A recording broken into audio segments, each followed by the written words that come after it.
এখন প্রতিদিন সকালে আমার বাগানে কত ফুল ফোটে দেখুন, আমার গাছে দেখছেন। রোজ সকালে যখন ছন্দাদি কাজ করতে আসে ওকে বলে রেখেছি, ও আমার গাছগুলো থেকে সমস্ত ফুল তুলে দিয়ে যায়। আজকে একদম হাত ভর্তি করে ফুল নিয়ে এসছে। নিজেই সে খুশি, দরজা খুলতেই বলছে, বৌদি আজকে কত ফুল কত ফুল। আরও ফোটে, তারপরে লাল জবা টবা থাকলে সেগুলোও তুলে এনে দিয়ে যায়। দেখুন, এই যে পুজো করতে বসেছি এখন, এইগুলো সব ঠাকুরকে নিবেদন করব। কি ভালো লাগে না নিজের গাছের ফুল দেখতে। মানে বাগানে গাছগুলো দিয়ে আসার পর থেকে গাছগুলোর কিন্তু উন্নতি হয়েছে। আবার ডাক্তার সাহেব তো এক গাদা সার নিয়ে এসছে, সব গাছের সার দিয়ে দেবে সেই জন্যে। এই যে দেখুন, চলুন পুজোটা সেরে নিই, তারপর কথা বলুন। এখন পুজো করে উঠলাম এক্ষুনি। ডাক্তার সাহেব এক্ষুনি মালা নিয়ে এসছেন, সব পরিয়ে দিলাম ঠাকুরকে, মালায় ভর্তি করে দিয়েছি। এই আমার মাধব, দেখে নিন আপনারা একবার। আর আজকে দেখুন গোবিন্দকেও একটা মালা পরিয়ে দিয়েছি। এই দেখুন কি সুন্দর লাগছে না দেখতে। একটাই বেলকুড়ির মালা ছিল, ওকেই পরিয়ে দিয়েছি। এই যে আমি পুজো করে উঠি। চলুন এবার ডাক্তার সাহেবের খাওয়ার ব্যবস্থা। মর্নিং, কেমন আছেন আপনারা? আশা করি সবাই ভালো আছেন, আমরাও ভালো আছি। তো আপনাদের সবাইকে পূর্বাজ লাইফস্টাইল চ্যানেলের নতুন ব্লগে স্বাগত জানিয়ে আজকের আরেকটা নতুন ব্লগ, নতুন দিন শুরু করছি। তো আজকে হচ্ছে গিয়ে সোমবার, আর এখন বাজে হচ্ছে 11:30। তো পুজো আচ্চা করে তো উঠলাম। উঠে যখন পুজো করছি তখনই ডাক্তার সাহেব ঘরে এলেন। খুব শরীরটা খারাপ হয়েছে। আসলে কি বলুন তো, ও তো এসির হাওয়া সহ্য করতে পারে না একদম। ওর মানে একটুতেই অমনি সর্দি লেগে যায়, কাশি শুরু হয়ে যায়। সর্দির থেকেও বড় কথা, ওর একটা মানে কাশি এমন আছে না, সে কাশতে কাশতে যেন দম বের করে দেবে, এমন কাশি ওর। তো সেই ওই নার্সিংহোমে এসির মধ্যে কাজ করে, তো ওখানে তো পুরোটাই এসি না, সে ওই এসির মধ্যে যেদিকেই যাচ্ছে কাজ করছে, এসির মধ্যে করে করে ওর মনে হয় বুকে কফ বসে গেছে, আবার কাশি শুরু হয়েছে। সে দম ফাটা কাশি দেখছি, সকাল থেকে কাশছে। তার শরীরটা ভালোও নেই, পরিশ্রম গেছে তো প্রচুর। বাড়ি চলে এসছে, বলে দেখো পেশেন্ট নেই, আমি বাড়ি চলে এসছি। আমি ভালো হয়েছে, তুমি ড্রেস চেঞ্জ করে নিয়ে ঘরে বসে থাকো, পেশেন্ট এলে আবার যাবে, বিশ্রাম নাও। তা সকালবেলায় উঠে তো চলে গেছিলো, ভোরবেলা উঠে কিছু তো খেয়ে যায়নি। তারপরে ওই পুজো করে উঠে আমিও খেলাম, আর ওকেও ওই বলে আমাকে নারকোল মুড়ি দাও, ওটাই বড় ভালো লাগে। তো সেই নারকোল কেটে দিলাম, সেই খেলো। আর যিশু তো ভোরবেলা উঠে নার্সিংহোমে চলে গেছে। যিশুর কাণ্ড শুনবেন, কালকে সন্ধ্যাবেলায় তো সেই ধোসা কিনে নিয়ে এলো, নিয়ে এসে তো খেলো। খেয়ে আমার ছেলের হঠাৎ মনে পড়ে ডায়েটিং করতে হবে, বুঝলেন। মা আমি আর কিছু খাবো না, আমার পেট ভর্তি হয়ে গেছে, পেট ভার লাগছে। আর ঠিক আছে খেও না, অনেকবার বলেছি কিছু করে রেখে দিই, তোর খিদে পেয়ে যাবে। না খাবো না। তো তারপরে রাত্রি তখন বোধহয় 2:30 বাজে, নিজে উঠে চাউমিন বানিয়ে খেয়েছে। জানেন, ওর বাবা শুদ্ধ হাসছে, বলে তুমি এবার থেকে ও বলুক নাই বলুক, তুমি ওর জন্য একটু খাবার করে রেখে দেবে। তা সেই উনি গেছেন, ওই এলেন, ওই এসছেন, দেখা যাক কি খায় না খায় জানি না। তো এই এবারে একটুখানি বসে একটু ভাত টাত বসাবো। আর কি বলে, আচ্ছা পরে বলছি। দিয়ে তারপরে এখন এই আনাজ টানাজগুলো কাটবো, ভাত বসিয়ে এসছি, কাজকর্ম শুরু করব এবার আর কি, হয়ে গেছে। দিয়ে তো চলুন আপনারা তাহলে সঙ্গে থাকুন, দেখতে থাকুন, পরের পর কাজ করি আর আপনাদের সঙ্গে গল্প করি। চলুন এখন ডিমের ঝোলটা করছি আর কি। সকালবেলায় এসেই ডাক্তার সাহেব বলে যে ডিমের ঝোল ভাত করে ফেলো। আর উনি কালকেই তো খেলে ডিমের ঝোল, আজকেও আবার ডিমের ঝোল। না আমার অন্য কিছু খেতে ইচ্ছে করছে না, আমার ডিমের ঝোল খেতে ইচ্ছে করছে, ডিমের ঝোল করো। এবার শুধু ডিমের ঝোল করলে তো আর আমার হবে না, আমাকে অন্য খাবারও করতে হবে। তো ঠিক আছে করে দিচ্ছি। বলে না না, কালকে যেমন বানিয়েছিলে সেই রকম করে ডিমের ঝোল করে দাও আমাকে। তো সেই জন্যে এই যে ডিমের ঝোলটা করে দিচ্ছি, তাড়াতাড়ি যদি খেয়ে নেয়। আগে ডিমের ঝোলটা তুলে দিলাম ওই জন্যে। সকালবেলায় তখন ডাক্তার সাহেবকে খেতে দিচ্ছি, মাসির মেয়ে এসছে বুঝলেন। এসে মাইমা ও মাইমা ও মাইমা করে ডাকছে। আমি বলি যে কী হলো? না মা বললো বেতনটা দিতে। তখন আমি বলি যে এক্ষুনি চাইলে আর এক্ষুনি বেতন কোথায় পাবো? তুই বললি তাহলে ঠিক আছে, মাসিকে যেমন যে তারিখে বেতন দিই তুই সেই তারিখে এসেই বেতন নিয়ে যাবি। তারপরে বলছি যে মাসি কি আসবে না রে আর কাজ করতে? না মা কি করে আসবে, মায়ের তো হাত ভেঙে গেছে, এখন আর মা আসতেই পারবে না। তারপরে আমি বলি ঠিক আছে তাহলে ওই তারিখে এসে তুই নিয়ে যাবি টাকা, আমি হিসাব করি, তারপরে আমার খেয়াল ছিল না, আমি জানি পুরো মাসের বেতনটা দিতে হবে, ডাক্তার সাহেবই মনে করালেন যে ও তো সে আগের মাসের বেতন দেওয়া হয়ে গেছে, আর মানে তারও আগের মাসের, এবারে মে মাসে যতদিন কাজ করেছে সেই হিসাবটা করতে হবে। তো আমি বলি হ্যাঁ তাই তো। দিয়ে তারপরে আবার মৌসুমীকে ডাকলাম, ডেকে বললাম, বলে আমি জানি না, মা যা বলেছে, মা বললো যা চেয়ে নিয়ে আয়। আমি ঠিক আছে হিসাব করি করে তোকে দেবো। তাই ডাক্তার সাহেব বলছেন, বলে যে কাজ করতে যে এলো না, কি হাত ভেঙে গেছে, অসুস্থ, সে খবরটা তো তোমাকে একবারও দেয়নি। হ্যাঁ, উপরে বলেছে কি পাশে কাকে বলেছে কি কি করেছে, তোমার কাছে তো খবর পাঠায়নি, তোমাকে একবারও বলেনি তো, এদিকে টাকা চাইতে পাঠিয়ে দিয়েছে। হ্যাঁ বলি হ্যাঁ, আমি আর কিছু বলিনি। মাসি আজ এত বছর কাজ করছে আমাদের বাড়িতে, তবু দেখুন কীরকম। এর থেকে আমার ছন্দাদি অনেক ভালো। সে যিশু যখন এইটুকু, তখন ওই ছন্দাদিকে দেখলেই করলে করলে করে হাত বাড়াতো, আর ওই ছন্দাদি ওকে এরকম এক কোলে নিয়ে ঝাঁট দিত ঘর, আর ওর সঙ্গে বক বক করতো। সেই থেকে ছন্দাদি আমাদের বাড়িতে, জানেন, সে করোনার সময় অফ করেছিল, ব্যাস তারপরে আবার যা বলি মুখে কোনো বিরাম নেই, ছন্দাদি এটা একটু করে দেবে, ছন্দাদি ওটা একটু করে দেবে, কোনো বিরাম নেই। মানে নারকেল ছাড়ানো থেকে শুরু করে সব কাজ করে দেয়। সত্যি তো, মাসির তো মানে হাত ভেঙেছে, হাত ভেঙেছে কি পা ভেঙেছে, মুখে তো কিছু হয়নি। ফোনটা তুলে একবার বলতে পারতো যে বৌমা এরকম এরকম ব্যাপার।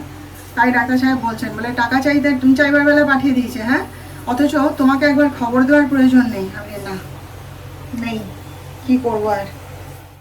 এই যে দেখুন ডাক্তার সাহেবের ডিমের ঝোল, আমার যিশুও খাবে তার জন্যও করেছি। আর এখানে এই যে ডাল করেছি। ডাল না হলে আমার ছেলে খেতে পারে না ভাই। কালকে এরকম ডাল করিনি, ডাক্তার সাহেবের কথায় ডিমের ঝোল করে ছেড়ে দাও, ডিমের ঝোল করে ছেড়ে দাও, তারপরে খেতে বসে না, তখন ওর খেতে কষ্ট হয়েছে। আর এমন করে জিজ্ঞেস করবে না যে ডাল করনি মা, তখন মনে হয় কি যে এত কষ্ট করে রান্না করলাম, আমার সব রান্না বৃথা গেল, জানেন। ওই জন্য আমি ডাল করেছি। ডাক্তার সাহেব নাই খাক, ও ডিমের ঝোল দিয়ে খেতে পারে, আমার ছেলে পারে না, ওই জন্য ডাল করে দিয়েছি। যত্ন করে খাইয়ে তবেই তো তৃপ্তি, বলুন। এত যে আমি কষ্ট করে রান্নাটা করলাম, সবাই যদি তৃপ্তি করে খায় চোখের সামনে, তবেই মনে হয় না যে সে কাজটা আমার সার্থক হয়েছে, বলুন তো।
এখানেই বসি, এখানে বসে কথা বলতে ভালো লাগে।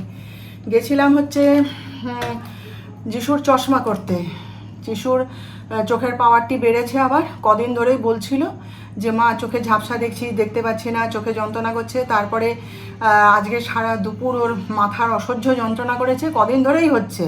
ওকে ডাক্তার যে চোখের ওষুধটা দিয়েছিল সেটা ও ইউজ করে না। যাই হোক, চোখের পাওয়ারটা আমাদের এখানেই যে চোখের ডাক্তার আছেন পতি, আমাদের নার্সিংহোমেই বসেন উনি, তাকেই দেখানো হলো। ডাক্তার সাহেবের খুব বন্ধু, বিশেষ বন্ধু আর কি। তো তার কাছে নিয়ে গেছিলো, তিনি ওষুধপত্র সব দিয়ে দিয়েছেন, বলছেন এইটা লাগাবি। আর ওকে তো জিজ্ঞেস করছে, বলছে তুই চশমাটা কম ব্যবহার করিস। ও বেশিক্ষণ চশমা চোখে রাখতে পারে না, জানেন, চশমা খুলে ফেলে দেবে, দিয়ে মোবাইল দেখবে, কাজকর্ম করবে, ল্যাপটপে কাজ করবে, করে করে পাওয়ারটি বাড়িয়ে নিয়েছে। তো যাই হোক, তারপরে ওখান থেকে আসার পরে ডাক্তার সাহেব টাকা দিয়ে দিয়েছেন, বলে যা চলে যা, গিয়ে আগে তুই চশমা বানিয়ে নিবি। তো পাওয়ারটি বেশ ভালোই বেড়েছে, বুঝলেন। তা এসে তখন আমি সন্ধে দিচ্ছি, বলে মা চলো আমার সাথে চশমাটা বানিয়ে আনবো। তো বলি তুই যা, তো সে তো হবে না, মা না গেলে হবে না, না তুমি চলো, তুমি চয়েস করে দেবে বলে মা বেটা দুজনে গেছিলাম আর কি। তো খুব সুন্দর চশমার ফ্রেমটা পছন্দ করে দিয়েছি, জানেন, ওকে খুব সুন্দর লাগছে দেখতে চশমার ফ্রেমটা পরে। ওরা তো সঙ্গে সঙ্গেই বানিয়ে দেবে, ওর তো আর প্রোগ্রেসিভ লেন্স নয়, ওই জন্য ওর ঝট করে হয়ে যায়। তো ওখানে চশমাটা বানাতে দিয়ে আরও টুকিটাকি কাজ ছিল। হ্যাঁ, আমার দুটো মানে ড্রেস কিনেছিলাম, সেগুলো একটু বদল করার ছিল, কারণ হচ্ছে সেগুলো গায়ে হচ্ছে না, তো এতদিন পরিনি, কালকে একটু দরকার ছিল, পড়তে গিয়ে দেখি না গায়ে টাইট হচ্ছে, তাই দিয়ে এলাম। তো বলে বৌদি পরের সপ্তাহে আমি আরও বড় সাইজ এনে দেবো। এই সব করে তারপরে ছেলের সঙ্গে একটু গেছিলাম হচ্ছে গ্রিন টার্টেলে। বলে মা চলো, তোমাকে এতক্ষণ তো ওয়েট করতে হবে, ওখানে চশমার দোকানে বসে থেকে কি করব, তো চলো আমরা একটু ব্ল্যাক কফি খেয়ে আসি। তো ওই গ্রিন টার্টেল আমাদেরই এক ডাক্তার বন্ধুর ছেলে বানিয়েছে আর কি। তো আমি আগে কোনো দিন যাইনি, তো ছেলের কল্যাণে যাওয়া হয়ে গেল। আমি বলি আচ্ছা সেই তো সন্ধ্যার চাটা খাওয়া হয়নি, চা চা করছে প্রাণটা, বলে চলো দুজনে একটুখানি ব্ল্যাক কফি খেয়ে আসি, ততক্ষণে ওদের চশমাটা বানানো হয়ে যাবে, এসে নিয়ে বাড়ি চলে যাব। তা সেই একটুখানি গেছিলাম, ভালোই করেছে, বেশ খারাপ নয়, ভালোই লাগলো। বসে ওখানে গল্প টল্প করলাম, করে এই যে আসার পথে ছেলে বাড়ির জন্যে যে কি ভেজ পকোড়া না কি নিয়ে এসছে। এই ডাক্তার সাহেবের তো কাশি হচ্ছে প্রচণ্ড, বলছি ছেলে নিয়ে এসছে খাবে, এই যে খাবে, তো মাথা নাড়ছে, আর কিছু না। তো এই আমরা যখন বেরোচ্ছি তখনই ডাক্তার সাহেব ঘরে এসে ঢুকেছে। তো ওই যে একটুখানি টিভিটা দেখছে। তো এই আর কি, এই মাত্র ঘরে ফিরলাম, ফিরে আমার গোপালকে শয়নটুকু দিতে দেয়নি, সন্ধ্যা টন্ধা দিয়ে দৌড়েছি জানেন। এসে এই জামা কাপড় ছেড়ে মুখ হাত ধুয়ে আগে আমার গোপালকে শয়ন দিলাম, দিয়ে এসছি, এসে এবার একটু চাটা খাবো, গল্প টল্প করবো, এই আর কি। এখন অবশেষে আমাদের টিভি ঠিক হয়েছে, ডাক্তার সাহেবের বুবা মিস্ত্রি, তাই না, বুবা মিস্ত্রি এসে ঠিক করে দিয়ে গেছে। এই যে